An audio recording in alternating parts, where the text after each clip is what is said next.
अस्सलाम वालेकुम। आज हमारा यूनिट नंबर 3 शुरू हो रहा है और आज ओरल सब्जेक्ट का लेक्चर नंबर 10 है। और आज के लेक्चर में हम एक्सरसाइज 3.1 को कवर कर लेंगे। इन कॉन्सेप्ट्स को पढ़ने के बाद आप लोगों की को आसानी के साथ 3.1 एक्सरसाइज समझ में आ जाएगा।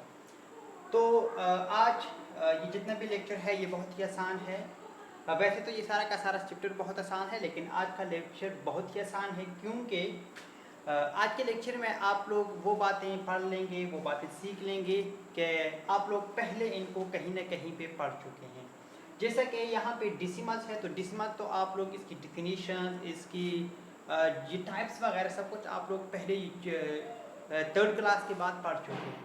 लेकिन आज हम एक रिवीजन कर लेते हैं इनका ताकि आप लोगों की समझ में आ जाए और आप लोगों को जो है वो अब आसानी के साथ समझ में आ भी जाएगा, क्योंकि पहले की बातें कुछ और थी, आप लोग इतना इम्प्रूव नहीं कर गए थे। लेकिन अब आप लोगों की माइंड लेवल थोड़ी चेंज हो गई है। आप 7वीं ग्रेड तक आ चुके हैं, तो मतलब 7-8 साल आप लोग जो है वो पढ़ाई कर चुके हैं, तो आसानी के साथ ये कॉन्सेप्ट आप लोगों की समझ में आ जाएंगे। तो आइए देखते हैं कि ये क्या है। तो डिसिमल तो आप लोग जानते हैं, यानी हर वो नंबर जिसमें पॉइंट्स आ जाए। फॉर एग्जांपल ये 2.5, 3.79 एटसेट्रा, इस तरह जितने भी नंबर्स हो जिसमें पॉइंट का इस्तेमाल हो तो उनको हम कहते हैं डिसिमल। अब अगर सिंपल एक नंबर हो, फॉर एग्जांपल 10 या 11 या 13 जो भी हो, तो उस सिंपल नंबर को हम डिसिमल नहीं कहते हैं, बल्कि उसको हम कभी कहते हैं बल्कि इंटीजर्स ही कहते हैं। और इसमें नेगेटिव और पॉजिटिव दोनों शामिल हैं, यानी आ सकते हैं। और अब जब हम डिसिमल को पढ़ेंगे तो डिसिमल की मुख्तलिफ फॉर्म हो सकती है। अब फॉर एग्जांपल यहाँ पर आप लोगों के साथ ये ऐसा भी हो सकता है कि यहाँ पे है 3/8, तो जब इसको आप लोग डिवाइड करते हैं तो ये आ जाता है, पहले से यहाँ पर पॉइंट लगाएंगे तो 3 के साथ आ जाएगा 24, 6 और 56 और 4, और यहाँ पे आ जाता है 40। मतलब अब आप लोगों का यहाँ से ये आ गया, यानी 3/8 जो है वो इस नंबर के इक्वल है। और ये इस 3/8 पूरा डिवाइड भी हो रहा है। पूरे डिवाइड होने का मतलब ये है कि नीचे रिमाइंडर 0 आ रहा है। ये इस बात पर हमने कोई रिस्ट्रिक्शन, कोई रोकथाम नहीं लगाई है कि ये 0 कब आएगा, यानी 1 स्टेप के बाद भी आ सकता है, 2 स्टेप्स की भी बाद भी आ सकता है, यानी ये रिस्ट्रिक्शन नहीं है कि आप लोगों ने कितने नंबर्स तक इसको करना है। तो जब आपका रिमाइंडर 0 आ जाए तो इसका मतलब ये होता है कि ये पूरा डिवाइड हो गया, यानी अब ये आगे फर्दर नहीं जा सकता, और यही हमारा आंसर है। तो जब भी इस तरह का डिसिमल फॉर्म आ जाए कि वो पूरा का पूरा डिवाइड हो जाए, यानी वो आगे जारी न रख सके हम, तो ऐसे डिसिमल को हम कहते हैं टर्मिनेटिंग डिसिमल, या फिर कहते हैं रेशनल नंबर, जब ये पूरा का पूरा डिवाइड हो रहा हो। और लेकिन ये ज़रूरी नहीं है कि हर नंबर ऐसा ही पूरा का पूरा डिवाइड हो जाए, यानी मतलब हर नंबर की ज़रूरी नहीं है कि यहाँ पे जो रिमाइंडर है वो 0 आ जाए। ये रिमाइंडर ऐसा भी हो सकता है कि कभी भी 0 ना आए, और ऐसा भी हो सकता है कि बहुत जल्द 0 आ जाए, और ऐसा भी हो सकता है कि कुछ ज़्यादा टर्म्स होने के बाद आ जाए। तो ये आप लोगों को चेक करना पड़ेगा।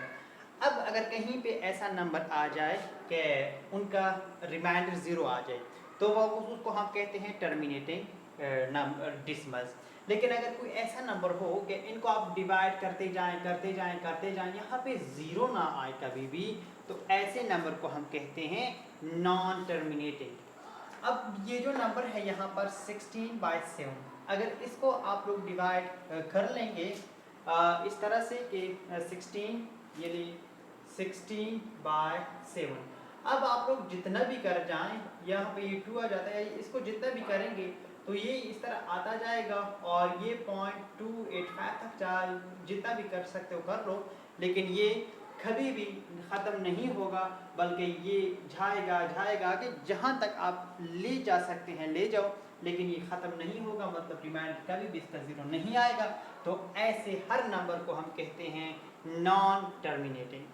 क्या, नॉन टर्मिनेटिंग। लेकिन अब इस नॉन टर्मिनेटिंग में दो बातें हो सकती हैं।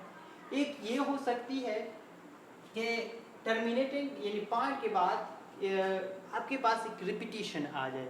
रिपीटिशन का मतलब ये है कि यहाँ पे फॉर एग्जांपल है कि 5/3, जब आप लोग 5/3 को करते हैं तो यहाँ पर थोड़ा सा यानी जब डिवाइड करेंगे 3 फिर नीचे 2 आ जाएगा, तो इस तरह फिर आ जाता है 6 6 6 6 6, यानी ये 6 ही आ जाएगा।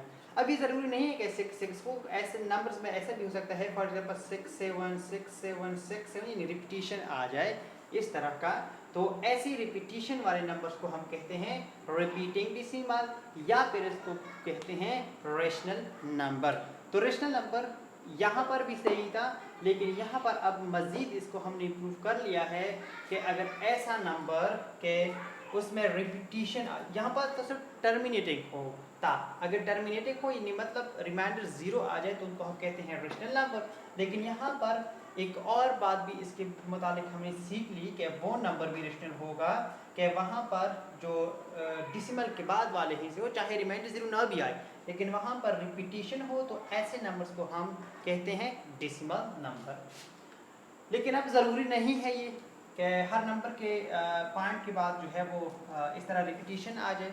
तो जब इस तरह रिपीटिशन ना हो फिर उनको हम कहते हैं नॉन रिपीटिंग डेसिमल यानी इरेशनल। ये इरेशनल भी बहुत एक इम्पॉर्टेंट चीज़ है। तो इरेशनल के लिए हमने एग्जांपल लेकर है कि 3/7, जब 3/7 को आप लोग डिवाइड कर लेंगे तो यहाँ पर आ जाता है 0.428571। इस तरह से आगे जाएगा, जितना ले जा सकते हो ले जाओ, लेकिन इससे कभी भी आप लोगों का रिमाइंडर जो है वो 0 नहीं आएगा। रिमाइंडर का मतलब आप लोग जानते हैं। तो जब वो नहीं आएगा तो ऐसे नंबर को हम कहते हैं नॉन टर्मिनेटिंग। और नॉन टर्मिनेटिंग में जब 0 भी ना आए और जो डिसिमल पॉइंट के बाद जो हिस्से हैं उनमें रिपीटिशन हो तो उनको हम कहते हैं रिपीटिंग या रेशनल नंबर। लेकिन अगर रिपीटिशन ना हो, बार बार एक हिस्सा नहीं आ रही हो, बल्कि उनमें हर अगला हिस्सा जो है वो मुख्तलिफ आ रही हो, तो ऐसे नंबर को फिर हम कहते हैं कि नॉन रिपीटिंग डेसिमल या फिर इरेशनल नंबर। तो ये एक बहुत इंपॉर्टेंट, इरेशनल भी बहुत एक इम्पॉर्टेंट कॉन्सेप्ट है। इससे पहले रेशनल नंबर हम सीख चुके हैं और इरेशनल अब सीख लिया। इनके लिए एक और बात भी आप लोग जहन में रखें कि रेशनल नंबर हर उस नंबर को हम कहते हैं जिसको हम p/q फॉर्म में लिख सकते हैं, यानी इस तरह बटा की फॉर्म में लिख सकते हैं, तो इनको हम कहते हैं रेशनल नंबर। और जब इस तरह से नहीं लिख पाएंगे तो इनको फिर हम कहते हैं इरेशनल। इनकी मज़ीद तफसीलात के लिए हम आगे बढ़कर देख लेंगे, लेकिन अब के लिए इतना ही काफ़ी है। मैं मज़ीद इसमें डिटेल के साथ नहीं जाना चाहता हूँ क्योंकि ये एक अलग सा टॉपिक है। लेकिन रेशनल नंबर जो हम इसी पिछला चैप्टर पढ़ चुके हैं, मुझे उम्मीद है कि आप लोगों को आपकी ये कॉन्सेप्ट, ये डिफिनीशन बहुत सही तरह से समझ में आ गया होगा कि रेशनल नंबर क्या होता है और इरेशनल नंबर क्या होते हैं। ये सब कुछ आप लोगों ने आज के इस वीडियो में देख लिया। तो इन बातों पर उम्मीद करता हूँ कि आप लोगों का एक्सरसाइज 3.1 हो जाएगा। लेकिन फिर भी अगर कोई प्रॉब्लम हो, कोई मसला हो, कोई इश्यू हो, तो नीचे व्हाट्सएप नंबर, ईमेल या फिर इस वीडियो के नीचे जो कमेंट बॉक्स है उनमें मुझसे पूछ सकते हैं। आज के लिए इतना ही काफ़ी है। इंशाल्लाह नेक्स्ट वीडियो में फिर मुलाकात हो जाएगी। अल्लाह हाफ़िज़।